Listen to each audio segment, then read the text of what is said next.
तो दर्शकों, आज की कहानी ध्यान से सुनना। यह कहानी सुनने के बाद आपकी सारी चिंता निकल जाएगी और आप खुश हो जाओगे। तो चलिए एक ऐसी अद्भुत और खुशनुमा कहानी की शुरुआत करते हैं। दोस्तों, हम सभी अपने जीवन में तरह तरह की परेशानियों का सामना कर रहे हैं और इन सभी परेशानियों का समाधान ढूंढने के लिए हम यहां वहां भागते रहते हैं ताकि हमें कहीं से कोई ऐसा उपाय मिल जाए जिससे हम अपनी समस्या का समाधान कर सके। हम हर किसी से यह उम्मीद लगाते हैं कि वह हमारी परेशानी में हमारा साथ देगा, किंतु ऐसा होता नहीं और हमारी उम्मीद आखिरकार टूट ही जाती है और तब हमारी जो बची कुची खुशियां हैं वह भी हमसे दूर चली जाती हैं। हम उन खुशियों को पाने के लिए तरह तरह के उपाय अपनाते हैं, तरह तरह की तरकीबें लगाते हैं, परंतु वह खुशी है कि वापस आने का नाम ही नहीं लेती। बहुत समय पहले की बात है। एक नगर में एक गरीब व्यक्ति रहता था। उसके परिवार में उसकी पत्नी, उसका एक नवजात बच्चा, उसके माता और पिता रहते थे। वह बहुत ही गरीब था और उसका घर बहुत मुश्किल से चल पा रहा था। वो रोज मजदूरी करने के लिए बाहर जाता। कभी उसे दिहाड़ी पर काम मिल जाता तो कभी नहीं।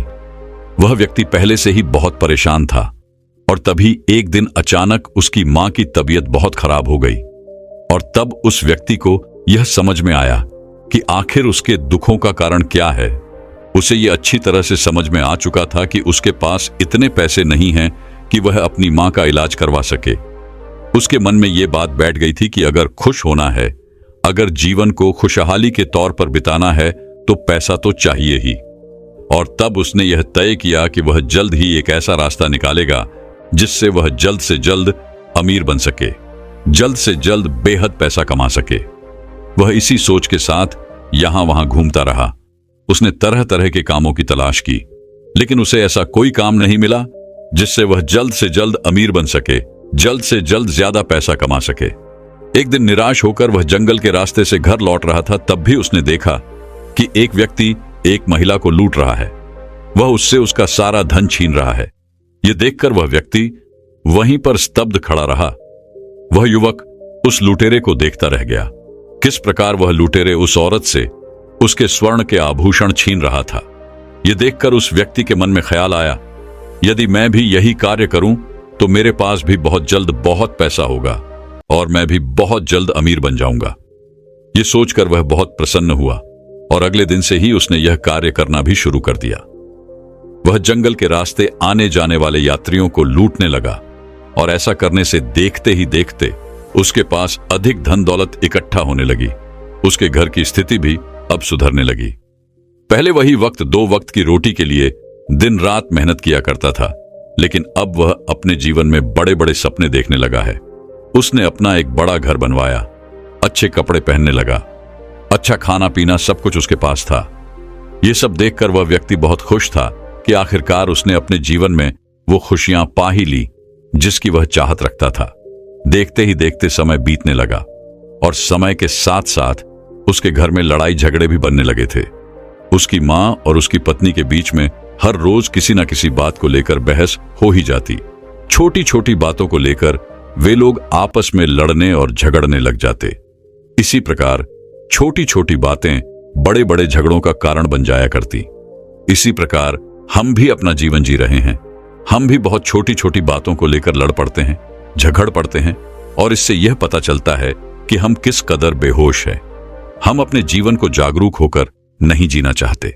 यदि हम जागरूक होकर अपना जीवन जिए तो हमें यह अच्छी तरह से पता चल जाएगा कि जीवन बहुत छोटा सा है और इसे हमें खुशी खुशी जीना चाहिए। हम अपने जीवन में खुशियां चाहते हैं और खुशियों की तलाश करते रहते हैं, लेकिन कैसे? खुद दुखी होकर, और जो व्यक्ति पहले से ही दुखी है उसे भला खुशियां क्यों मिलेंगी? और ऐसा व्यक्ति दूसरों को और दे भी कह सकता है। ठीक इसी प्रकार उस व्यक्ति के जीवन से भी खुशियां अब दूर चली गई थीं। वह सबको यह समझा समझाकर थक गया था कि इन छोटी छोटी बातों में आखिर क्या रखा है। इन बातों के लिए झगड़कर आखिर आप लोगों को क्या मिल जाएगा? पर कोई भी उसकी बात समझ नहीं रहा था। एक दिन सुबह सुबह उसकी माता और उसकी पत्नी में अचानक यूं ही लड़ाई हो गई। दोनों आपस में झगड़ा करने लगे और यह देखकर वह बहुत दुखी हो गया और क्रोधित होकर घर से निकल गया। वह एक बात सोचते हुए आगे जा रहा था कि तभी उसके मन में एक ख्याल आया उसने खुद से यह सवाल किया कि मैंने यह सब क्यों किया, किसके लिए किया, जिनके लिए मैंने इतनी मेहनत की। आज वही लोग घर में लड़ रहे हैं, झगड़ रहे हैं। ये जो धन दौलत मैंने इकट्ठी की है, आखिर इनका क्या फायदा? जब इस धन दौलत से मुझे खुशियां नहीं मिल सकती तो आखिर इसके पीछे भागने का क्या मतलब? धन दौलत में खुशियां नहीं है। इससे ज्यादा खुशी तो तब थी जब मेरे पास कुछ नहीं था, मैं गरीब था। कम से कम मेरा परिवार हमेशा खुश तो रहता था। यह सोचकर उसने तय किया कि आज से वह कभी किसी को नहीं लूटेगा और आज से वह इस लूटपाट के कार्य को बंद कर देगा। और उसने ऐसा ही किया। अब वह कभी किसी को परेशान नहीं करता था, ना ही कभी किसी को लूटता था। वह हमेशा घर पर बैठा रहता और धीरे धीरे देखते ही देखते धन की कमी होनी शुरू हो गई। यहां तक कि उसका घर का सारा सामान भी अब बिकने लगा था। किंतु अभी उस गरीब व्यक्ति के मन में यह विश्वास था कि सब कुछ पहले जैसा हो जाएगा। लेकिन देखते ही देखते उसके घर के हालात बद से बदतर होने लगे। परिवार का हर एक सदस्य अब एक दूसरे पर इल्जाम लगा रहा था, एक दूसरे को दोष दे रहा था। यह सब तेरी वजह से ही हो रहा है। यदि तूने ऐसा ना किया होता तो आज ऐसा ना होता। हर कोई एक दूसरे को ताने मार रहा था। हर कोई हर किसी को तरह तरह की बातें सुना रहा था। खुशियां तो मानो उसका घर अब पता तक भूल गई हों। और बहुत दिनों के बाद भी जब सब कुछ सही नहीं हुआ, तब वह व्यक्ति परेशान होकर घर से बाहर निकला ताकि वह 2 पल खुशी और सुकून के साथ बिता सके। और देखते ही देखते उसके मन में तरह तरह के विचार चलने लगे। वह यह सोचने लगा कि यदि मैं घर से दूर रहूंगा तो शायद मेरी खुशियां वापस लौट आएंगी और मुझे सुकून भी मिलेगा। यही सोचकर वह कुछ दिनों के लिए घर से दूर रहने लगा। कुछ दिन तो उसे बहुत अच्छा लगा, मन को बहुत शांति मिली। लेकिन उसके बाद अचानक वह फिर से दुख में चला गया। उसके मन में तरह तरह के विचार उत्पन्न होने लगे। एक दिन एक पेड़ के नीचे बैठकर वह यह सोच रहा था, मुझे लगता है कि घर पर अब सब कुछ ठीक हो चुका होगा। अब मुझे घर चले जाना चाहिए। वैसे भी मेरी माँ, मेरे पिताजी और मेरी पत्नी मेरी चिंता कर रहे होंगे। वह मुझे न जाने कहां कहां ढूंढ रहे होंगे। मुझे तो लगता है कि सबको अपनी गलती का एहसास हो चुका होगा, इसलिए मुझे वापस घर चले जाना चाहिए। यह सोचकर वह अपने घर की ओर चल देता है।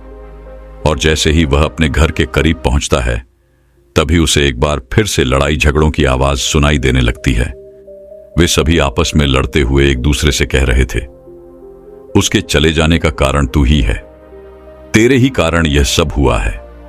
इसी प्रकार वे सभी एक दूसरे पर यही इल्जाम लगा रहे थे, एक दूसरे को दोष दे रहे थे।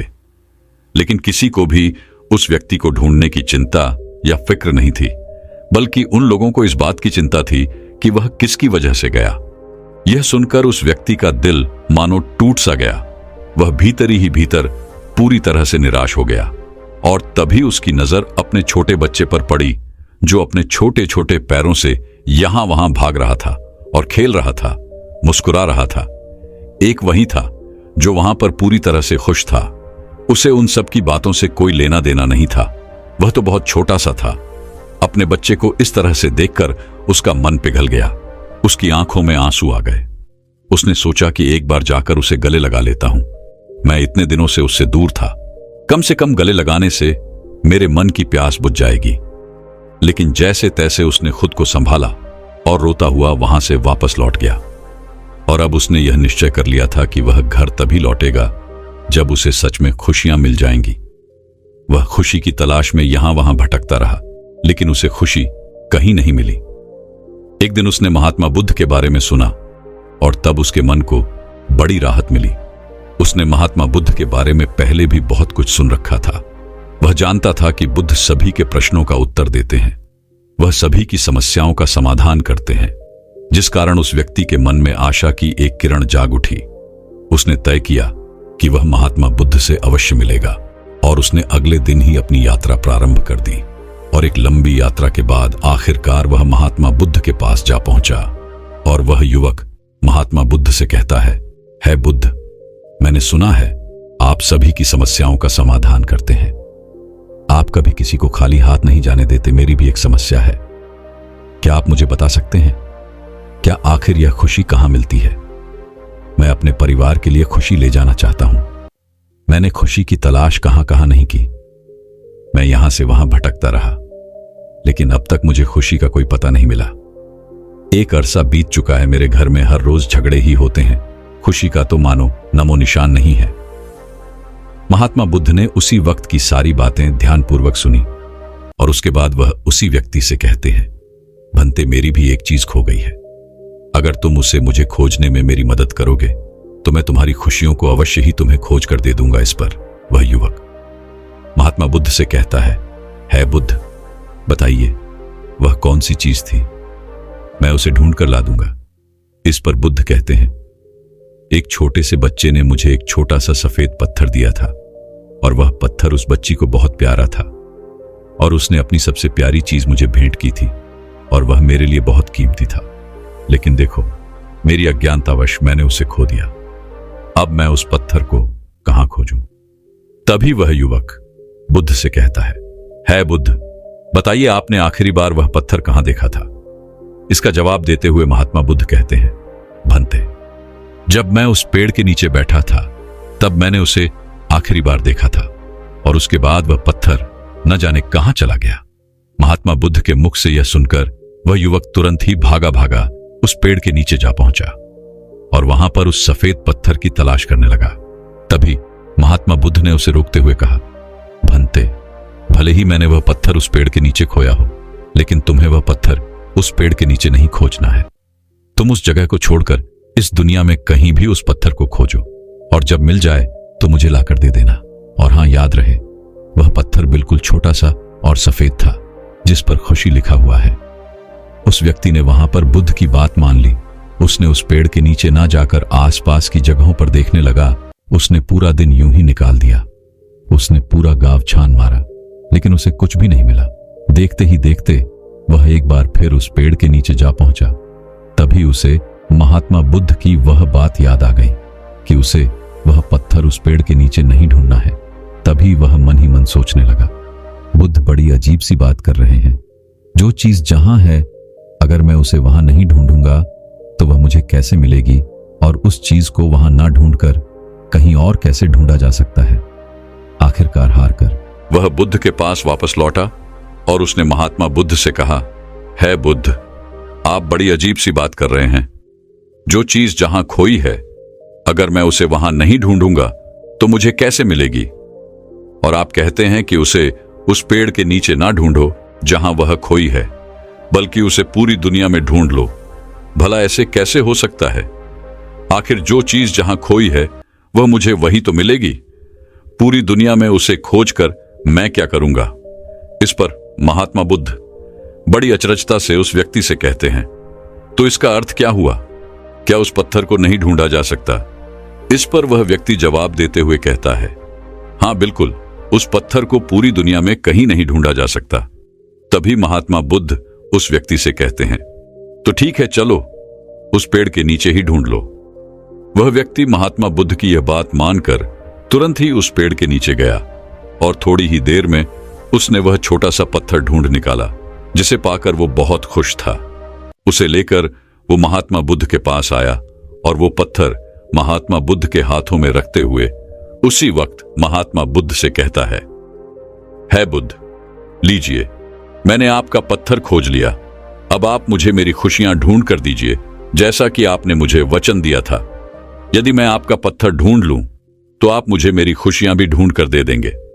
इस पर बुद्ध मुस्कुराने लगे और इस व्यक्ति से कहते हैं, भंते, मैं तुम्हें कब से तुम्हारी खुशियां ही तो लौटाने का प्रयास कर रहा हूं।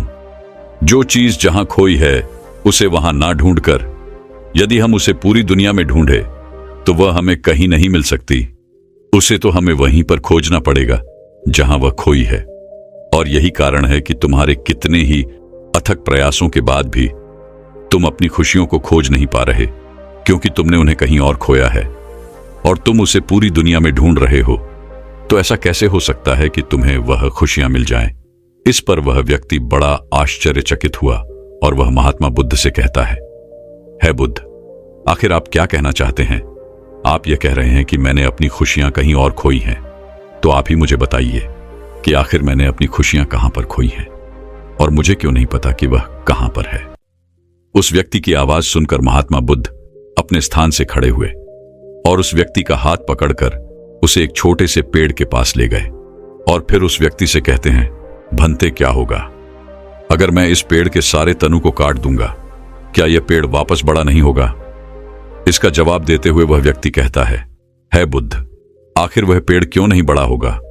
उसकी शाखाएं बिल्कुल सही सलामत हैं और ऐसे में यदि उसे पानी और खाद फिर से मिलेगी तो वह पेड़ फिर से एक बार बड़ा हो जाएगा। उसके सारे तनी एक बार फिर लौट आएंगी। तभी महात्मा उस व्यक्ति से कहते हैं, तो इसका अर्थ क्या हुआ? क्या मैं इस पेड़ के कुछ शाखाओं को काट दूं? क्या ऐसा करने से यह पेड़ फिर बड़ा नहीं होगा? क्या ऐसा करने से इसकी शाखाएं फिर से तैयार नहीं होंगी? इसका जवाब देते हुए वह व्यक्ति कहता है, नहीं नहीं बुद्ध, ऐसा नहीं होगा, बल्कि इसकी शाखाएं एक बार फिर से निकल आएंगी और यह पेड़ एक बार फिर से बढ़ने लगेगा। तभी महात्मा बुद्ध उस व्यक्ति से कहते हैं, तो मैं क्या करूं? क्या मैं इसका मुख्य तन्हाई काट दूं? क्या ऐसा करने से यह पेड़ समाप्त हो जाएगा? बुद्ध के इस प्रश्न का जवाब देते हुए वह व्यक्ति कहता है बुद्ध, आप भी कैसी बातें कर रहे हैं? आप तो इतने ज्ञानी हैं, फिर भी आप एक छोटी सी बात नहीं समझ पा रहे हैं।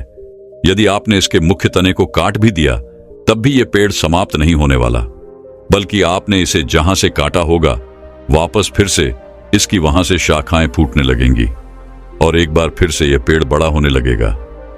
हां, इसमें समय जरूर लगेगा, लेकिन यह पेड़ बड़ा जरूर होगा। तभी महात्मा बुद्ध उस व्यक्ति से कहते हैं, तो बनते हुए क्या करूं? आखिर इस पेड़ को मैं कैसे समाप्त करूं? तुम ही मुझे बताओ, तुम ही मेरा मार्गदर्शन करो। इसका जवाब देते हुए वह व्यक्ति कहता है, इस धरती के भीतर इसके जो जड़ें मौजूद हैं वह इस पेड़ को संचालित कर रही है और वे यह निर्धारित कर रही हैं कि यह पेड़ ऊपर से कैसा दिखाई देगा, इसका आकार कैसा होगा, इसकी मजबूती कितनी होगी। जब तक उस जड़ को समाप्त नहीं किया जाएगा तब तक यह पेड़ वापस धरती के ऊपर निकलता ही रहेगा। उस व्यक्ति की आवाज सुनकर महात्मा बुद्ध मुस्कुराने लगे और इस व्यक्ति से कहते हैं, यह तो तुमने बिल्कुल ठीक कहा भंते। जिस प्रकार इस पेड़ की जड़ें धरती के भीतर है, उसी प्रकार मनुष्य की जड़ें भी उसके ही भीतर होती है। यदि उसे बाहर कोई भावना नहीं दिखाई दे रही तो इसका अर्थ यह है कि उसकी जड़ों में ही कोई कमी है। अर्थात जिस प्रकार तुम खुशियां बाहर ढूंढ रहे हो और वह तुम्हें नहीं मिल रही, और मिलेंगी भी कैसे, क्योंकि वह तो तुम्हारे भीतर है। जब तक तुम भीतर से खुश नहीं रहोगे तब तक बाहर किसी भी चीज में तुम्हें आनंद नहीं मिलेगा, तब तक बाहर की किसी भी चीज में तुम्हें वह खुशी नहीं मिलेगी। महात्मा बुद्ध की यह बात सुनकर वह व्यक्ति बुद्ध से कहता है बुद्ध, आप सत्य कहते हैं, लेकिन बाहर के हालत, बाहर के वातावरण हमारी खुशियां हमसे छीन लेते हैं। ऐसे में हम क्या करें? इस पर बुद्ध जवाब देते हुए कहते हैं, भंते, ये सब तुम्हारा भ्रम है। इस पेड़ को देखो, एक समय ऐसा भी आता है जब इस पेड़ के सारे पत्ते गिर जाते हैं और फिर एक और समय आता है जब इस पेड़ पर हरे भरे नए पत्ते आते हैं और यह प्रक्रिया निरंतर चलती रहती है। और इससे तुम ये समझ सकते हो कि बाहर की स्थितियां केवल कुछ समय के लिए परिवर्तित जरूर होती हैं, पर वह भीतर की उस शक्ति को, वह भीतर की उस परिस्थिति को बाहर आने से रोक नहीं सकती। सच्ची खुशी तुम्हारे भीतर ही है, फिर चाहे परिस्थितियां कैसे भी क्यों ना हो, चाहे तुम पर दुखों का पहाड़ ही क्यों ना टूट पड़ा हो, तुम उन परिस्थितियों में खुशियां ढूंढ ही लोगे। तुम्हारे चारों तरफ खुशियां ही खुशियां हैं। केवल अपने भीतर झांको, अपने अंतरात्मा में अपनी खुशी को ढूंढो। इस पर वह व्यक्ति महात्मा बुद्ध से कहता है बुद्ध, आप जो कह रहे हैं वह बिल्कुल सत्य है, लेकिन मैं अपनी अंतरात्मा में खुशी कैसे ढूंढ सकता हूं? मुझे तो अपने भीतर उतरना आता ही नहीं। इसका जवाब देते हुए महात्मा बुद्ध उस व्यक्ति से कहते हैं, भंते, जब तुम किसी को लड़ते या झगड़ते हुए देखते हो तो तुम्हें कैसा लगता है? इसका जवाब देते हुए वह व्यक्ति कहता है बुद्ध, मुझे बहुत बुरा लगता है। मेरा मन करता है कि मैं वहां से कहीं दूर चला जाऊं। तभी महात्मा बुद्ध उस व्यक्ति से एक और प्रश्न करते हुए कहते हैं, अच्छा, जब तुम किसी को प्रेम भरी बातें करते हुए देखते हो तब तुम्हें कैसा लगता है? इसके जवाब में वह व्यक्ति कहता है, ऐसा लगता है कि मानो स्वर्ग यहीं पर है। तभी महात्मा उस व्यक्ति से कहते हैं, भंते, यही तो कारण है जो तुम्हारे अंतर्मन में परिवर्तन ला रहा है। इसलिए यदि तुम चाहते हो कि तुम्हारा अंतर्मन परिवर्तित हो जाए तो बाहर की चीजों से संबंध खत्म कर दो। ध्यान करो, अपने आप पर ध्यान लगाओ, अपने भीतर झांको, बाहर की चीजों को यूं ही छोड़ दो। बाहर की चीजों से यदि सहायता लेनी है तो ऐसी संगत कर जो तुम्हें तुम्हारे भीतर झांकने में मदद करे, ध्यान करने में तुम्हारी मदद करे, तुम्हारे भीतर उतरने में वह तुम्हारी सहायता कर सके। अच्छे लोगों और अच्छे विचारों की तरफ आगे बढ़ो। भूतकाल में जो हो चुका उसे छोड़ दो। इतना कहकर बुद्ध शांत हो गए और वह व्यक्ति बुद्ध के हर एक उद्देश्य का पालन करना शुरू करता है और देखते ही देखते केवल कुछ ही दिनों में उसका मन शांत होने लगता है। वह अपने चारों ओर खुशियां महसूस कर पाता है। देखते ही देखते यूं ही समय बीतने लगा और समय के साथ साथ वह अब पहले से अधिक खुश रहने लगा था और अब वह खुशी को अपने घर ले जाना चाहता था। इसीलिए उसने महात्मा बुद्ध से आज्ञा ली और फिर से एक लंबी यात्रा पर निकल पड़ा। अब जब घर की ओर जा रहा था तो उसे रास्ते में न तो उसे कोई परेशानी थी और ना ही कोई चिंता। वह तो मस्त था, हर पल खुश था और वह अपने घर को भी ऐसा ही बना देना चाहता था। उसे अपने बेटे के छोटे छोटे चलते हुए कदमों की याद आ रही थी। वह सोच रहा था कि घर जाकर उसे गले लगा लूंगा। वह मस्त होकर आगे बढ़ रहा था कि जैसे ही वह नगर की सीमा में प्रवेश करता है तभी उसे एक व्यक्ति पहचान लेता है। उसने पहचान लिया कि वह वही व्यक्ति है जिसने उसके साथ लूटपाट की थी और उस दौरान उसके साथी की मृत्यु भी हो गई थी। उसने तुरंत ही उस व्यक्ति को पकड़ लिया और राजा के सामने पेश किया।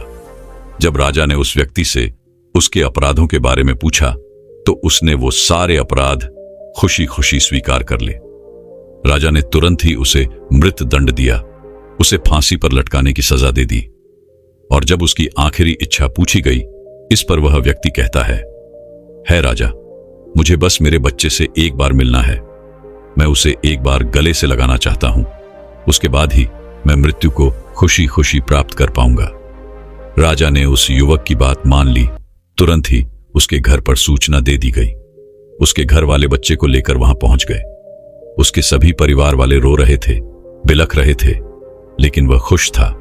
उसने अपने बच्चे को देखा और उसने तुरंत ही उसे उठाकर गले लगा लिया और उसे चूमने लगा और वह अपने पुत्र से कहता है, पुत्र, अब तुम ही हो, तुम्हें ही सबका ख्याल रखना है, सबका ध्यान रखना। तभी वह बच्चा रोते हुए अपने पिता से कहता है, पिताजी, आप कहां थे? मैं आपको कितने दिनों से ढूंढ रहा था, मैं आपका इंतजार कर रहा था, लेकिन आप मुझसे मिलने कभी नहीं आए। लेकिन अब मैं आपको कहीं नहीं जाने दूंगा। अपने पुत्र के मुख से यह सुनकर उसकी आंखों में आंसू आ गए और जाते जाते वह अपने परिवार वालों से कहता है, जिंदगी खुशियों से भरी है, छोटी है, लेकिन इसमें चारों तरफ केवल खुशियां ही खुशियां हैं। इसे दुख में बर्बाद मत करो, बल्कि हर पल को खुशी से जियो। इस तरह से यूं छोटी छोटी बातों पर लड़ाई झगड़े करते रहना, यह अच्छी बात नहीं है। इस प्रकार से तुम कभी भी आगे नहीं बढ़ पाओगे और एक दिन इसी मिट्टी में मिल जाओगे। इसीलिए जब तक जिंदा हो, इस जीवन को खुशी खुशी जियो, क्योंकि यह समय वापस नहीं लौटने वाला।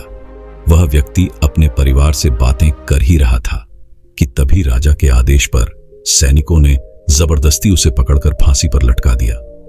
उसका परिवार यह नजारा देखता रह गया। वे लोग चिल्लाते रहेंगे, रोते रहेंगे, बिलखते रहेंगे और आज उन्हें अपनी गलती का एहसास भी हो चुका था। वे अच्छी तरह से समझ चुके थे कि इन सब का कारण कौन है।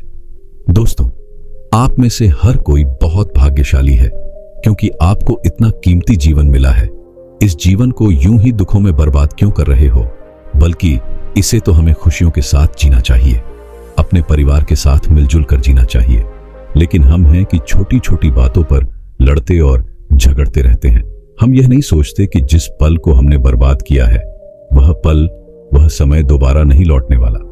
इसलिए आज और इस पल को खुशी खुशी जिए और जब भी आपके मन में किसी के प्रति ईर्ष्या या लड़ने झगड़ने वाली भावनाएं उत्पन्न हो, तो तुरंत ही अपने आप से कहें कि मैं भाग्यशाली हूं, मुझे इतना कीमती जीवन मिला है और मैं अपना जीवन यूं ही व्यर्थ नहीं करने वाला। तो दर्शकों, जिंदगी की असली खुशी पाने के रहस्य के ऊपर अगली रोचक कहानी की शुरुआत करते हैं। दोस्तों, बहुत समय पहले की बात है। एक नगर का राजा बहुत दुखी था बहुत परेशान था क्योंकि उसका राज्य बहुत छोटा सा था और वह राज्य बहुत आकर्षक और वहां के लोग भी बहुत खुशहाल थे।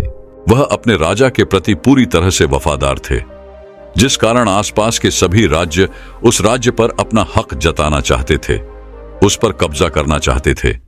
और इसी कारणवश उस राज्य का राजा बहुत दुखी रहता था, परेशान रहता था, क्योंकि उसके चारों तरफ केवल शत्रु ही शत्रु थे। अपने इन्हीं दुखों से परेशान होकर एक दिन वह अपने गुरु के पास जा पहुंचा और राजा ने अपनी इस समस्या का समाधान मांगा। इस पर उन गुरु ने राजा को ध्यान करने के बारे में बताया, राजा को ध्यान का महत्व समझाया। राजा ने यह तय कर लिया कि वह कुछ दिन वहीं आश्रम में ठहरेगा और ध्यान अच्छी तरह से सीखकर ही वापस महल जाएगा। राजा ने वैसा ही किया। वह अगले कुछ दिनों तक वहीं आश्रम में ठहरा और अच्छी तरह से ध्यान सीखने के बाद वह वापस महल लौटा। ध्यान के पश्चात राजा के मन में एक अजीब सा सुकून था और वह रोज राजमहल के सारे कार्य निपटाकर ध्यान किया करता और इस प्रकार धीरे धीरे उसकी समझ का दायरा बढ़ता चला गया। अब वह चिंतित नहीं रहता था और ना ही अब वह परेशान रहता, बल्कि अब तो वह पहले से खुश रहने लगा था, मुस्कुराने लगा था। इसी प्रकार समय बीता चला गया और कुछ महीनों बाद वह इतना ज्ञानी हो चुका था कि उसे अज्ञान साफ साफ दिखाई देने लगा था और जब भी राजा से किसी कार्य को लेकर कोई राय मांगी जाती तो वह सत्य कहता, जिस कारण राज दरबार और महल के सभी लोगों को अब राजा पागल समझ में आने लगा था। ऐसे ही कुछ और दिन बीते और तभी एक दिन राजा की माता का निधन हो गया। राज दरबार और महल के सभी लोग रो रहे थे, चारों तरफ मातम छाया हुआ था, लेकिन वहीं पर वह राजा पूरी तरह से संतुष्ट था और उसके चेहरे पर एक अजीब सी मुस्कान थी। अपनी माता को इस प्रकार देख अचानक राजा के मुख से निकलता है, हे ईश्वर, आपका बहुत बहुत धन्यवाद। आपकी कृपा से मेरी माता मेरे साथ इतने दिनों तक रही। मैंने अपनी माता के साथ बहुत अच्छा समय बिता है और अब जब वह मेरे पास नहीं है तो आप उन्हें अपने पास स्थान देना। राजा की ये बातें सुनकर सभी लोग हैरान थे। राजा को अपनी माता के जाने का तनिक भी दुख नहीं था, बल्कि वह तो मुस्कुरा रहे थे। उनके चेहरे पर एक मुस्कान थी, पर फिर भी किसी ने राजा से कुछ नहीं कहा। देखते ही देखते करीब 1 महीना और बीता और तभी एक दिन उसकी पत्नी जो गर्भवती थी, उसका बच्चा मरा हुआ पैदा हुआ। जब यह खबर राजा तक पहुंची तब वह राजा मुस्कुराते हुए कहता है, हे ईश्वर, तेरा धन्यवाद। मेरी पत्नी सही सलामत है। उसे बचाने के लिए, उसे सही सलामत रखने के लिए मैं आपका आभारी हूं। यह देखकर राजा के मंत्री से रहा नहीं गया और वह राजा से पूछ बैठा, हे राजन, आप ये कैसी बातें कर रहे हैं? क्या आपको आपके होने वाले बच्चे के जाने का दुख नहीं है? इस पर वह राजा मुस्कुराते हुए जवाब देता है और कहता है, मंत्री जी, जो कभी आया ही नहीं, उसके जाने का कैसा दुख? बल्कि जब वह गर्भ में था तो उसके होने का एहसास बहुत अच्छा था। वह पल, वह समय बहुत अच्छा था, बहुत खूबसूरत था। राजा की यह बात मंत्री को समझ नहीं आई, लेकिन फिर भी उसने राजा से आगे कुछ नहीं कहा। देखते ही देखते ऐसे ही कुछ और दिन भी बीते और तभी अचानक एक दिन उस राज्य पर पड़ोसी राज्य ने आक्रमण कर दिया। यह देख उस राज्य की प्रजा और वह पूरा राज्य दरबार चिंतित था। सभी परेशान थे, सभी इस समस्या का हल निकालना चाहते थे, लेकिन राजा अब भी मुस्कुरा रहा था। उसके चेहरे पर अब भी मुस्कान थी और राजा अपने सभी राज्य दरबारी और अपनी प्रजा से कहता है, घबराइए मत, आज वह समय आ गया है जिसके लिए हम बने हैं। हम जानते हैं कि हमें हमारे राज्य की रक्षा करनी होगी, तो इसमें परेशान होने वाली बात क्या है? ये तो खुश होने वाली बात है कि हम जैसे वीरों को यह मौका मिला है। हम अपने राज्य की रक्षा अवश्य करेंगे। हम जी जान से लड़ेंगे और हम अपनी पूरी कोशिश करेंगे, लेकिन हो सकता है कि हमें इस युद्ध में पराजय का सामना करना पड़े। इसलिए आप सबसे बस मैं इतना ही कहना चाहता हूं कि आप सबके साथ बिताया गया हर एक पल मेरे लिए बहुत कीमती है। आप मेरी ताकत हैं और आप ही से मैं हूं और मैं आपका राजा हूं। इसलिए मैं अपना 100% लगा दूंगा और इस युद्ध को जीतने की हर मुमकिन कोशिश करूंगा। इतना कहकर वह राजा और वहां पर उपस्थित सभी योद्धा युद्ध के लिए तैयार हुए। सभी लोग युद्ध भूमि पर पहुंचे और करीब 2 दिनों तक खूब घमासान युद्ध हुआ। राजा बहुत बहादुरी से लड़ा, उसके सैनिक, उसके योद्धा बहादुरी से लड़े, परंतु उस छोटे से राज्य की सेना उस बड़े राज्य की सेना का सामना न कर पाई और 2 दिनों के अथक प्रयासों के बाद अपने कई वीर सैनिकों को खोने के बाद वह युद्ध हार ही गए। उस राजा को बंदी बना लिया गया और दूसरे राजा के सामने पेश किया गया, लेकिन वह राजा अब भी संतुष्ट था। उसके चेहरे पर अब भी मुस्कान थी और इस प्रकार दरबार में उसे देखकर हर कोई आश्चर्यचकित था। हर कोई यह जानना चाहता था कि आखिर राजा के मुस्कुराहट का कारण क्या है, और उस राजा की यह मुस्कान देखकर वह दूसरा राजा भी कुछ समझ नहीं पा रहा था। तभी उसने पूछा, तुम हार चुके हो और फिर भी मुस्कुरा रहे हो, क्या तुम्हें डर नहीं लगता?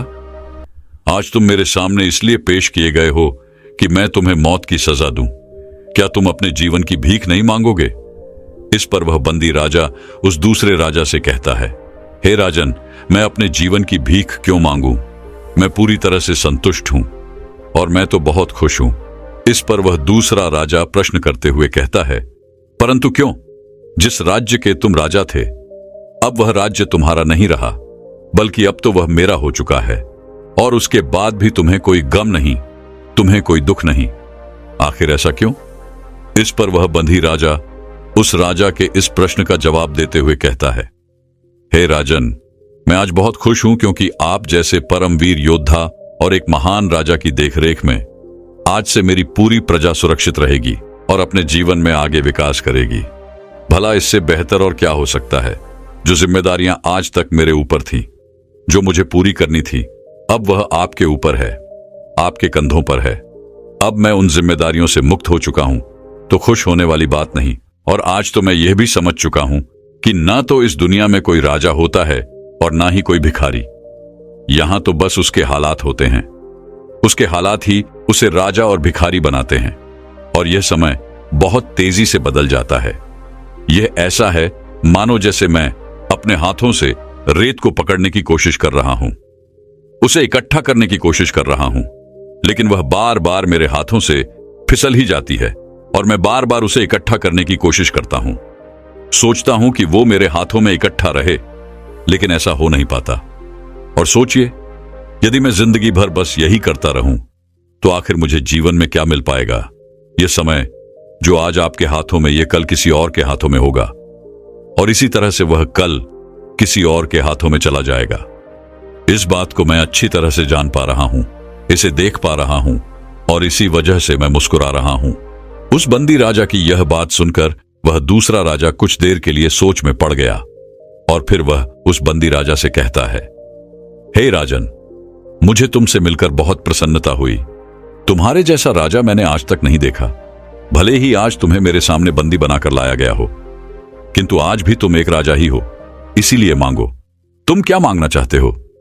इस पर भूपेंद्र जी राजा मुस्कुराते हुए उस दूसरे राजा से कहता है, हे राजन, यदि आप मुझे कुछ देना ही चाहते हैं तो कृपया करके मेरे उन बंदी योद्धाओं और मेरे परिवार को मुक्त कर दीजिए।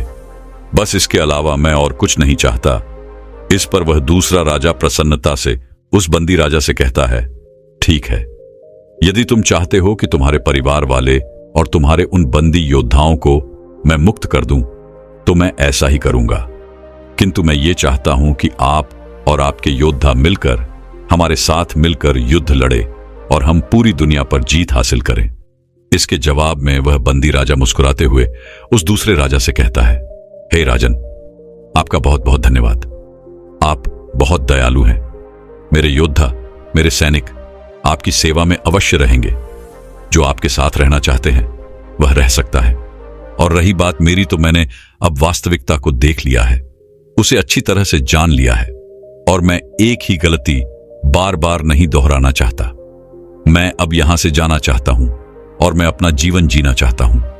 इस पर वह दूसरा राजा उस बंदी राजा से कहता है, परंतु क्यों?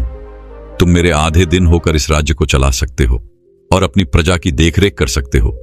वह बंदी राजा उस दूसरे राजा से कहता है, हे राजन, जिसे आप मेरा राज्य कह रहे हैं, आप भूल रहे हैं कि कुछ देर पहले आपने वह राज्य मुझसे जीत लिया है, और अब ना तो यह मेरा राज्य है और ना ही यह मेरी प्रजा है। आपसे सब कुछ आपका है, इसलिए अब आप ही को इनकी देखरेख करनी होगी, आप ही को इनका ख्याल रखना होगा। बंदी राजा के मुख से यह सुनकर वह दूसरा राजा खुशी खुशी उस बंदी राजा को रिहा कर देता है और उसके बाद वह राजा अपनी पत्नी को लेकर वहां से चला जाता है। वह उस राज्य की सीमा पर जाकर एक छोटी सी कुटिया बनाता है और वहीं पर वह और उसकी पत्नी रहकर ध्यान साधना करते, और साथ ही राजा कुछ युवाओं को युद्ध की कला का अभ्यास भी करा रहा था, जिससे उनका गुजारा चल रहा था।